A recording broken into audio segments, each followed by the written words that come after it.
We do this drill for a whole bunch of reasons. One, as you go through, you really start to get the idea of how speed affects the amount of control you have. And it also just teaches a lot about steering control over the vehicle. Right. We're going to be going through this drill at the top speed, about 35 miles an hour. Okay.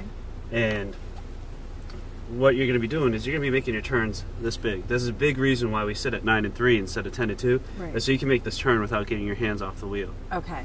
And it's going to be constantly turning back and forth that big, okay. weaving in and out of the cones in front of us. To be able to achieve that kind of speed, you have to pick your eyes up and look off in the distance. Because it slows everything down for you. Okay. And it gives you a better basically spatial relationship where the car is in relationship to those cones. Okay. If you start looking at those cones as you go through, you're going to hit them. Because you won't have time to react to what's going on. Okay. All right? So this first run, I'm going to go through kind of slow. Okay. Just so you get an idea of what it should be like and the size of the turns and things like that. And then we'll come back doing it a little bit faster. Okay.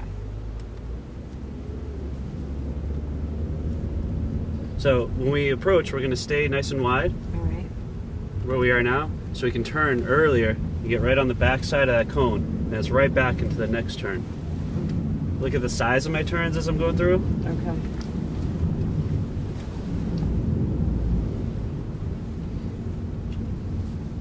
And that was only at about 20 miles per hour. Yeah. Okay. So this time we'll pick up speed as we go through. We'll go faster and faster as we go through. You'll see the size of my turns stays the same. Okay. Just the speed that I turn my hands gets faster and faster.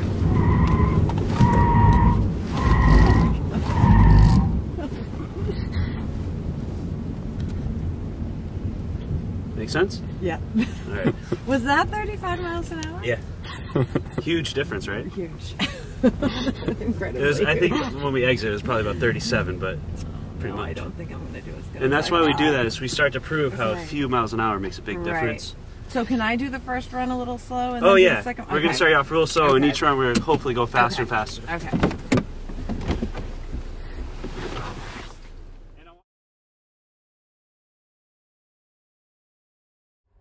So I'll tell you when to turn in. Yeah. Turn in. Turn back. Turn back. Give a little gas as we're going through. Back. Back. Back. Not bad. Right? I told you I'd be better. Better, but not great. Once we pick up speed, it's going to get a little...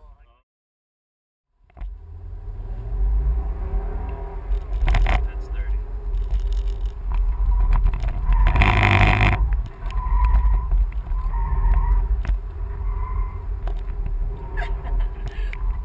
That was hard. Yeah. That was a lot smoother than the last one, though. Smoother, but it did make a difference. I did get that benefit from doing that, but I still let my foot off the gas. Yeah, there's little keys like that that we keep working on to take them to the next step, and get them to the ultimate goal of being able to do that at 35. Right, exactly.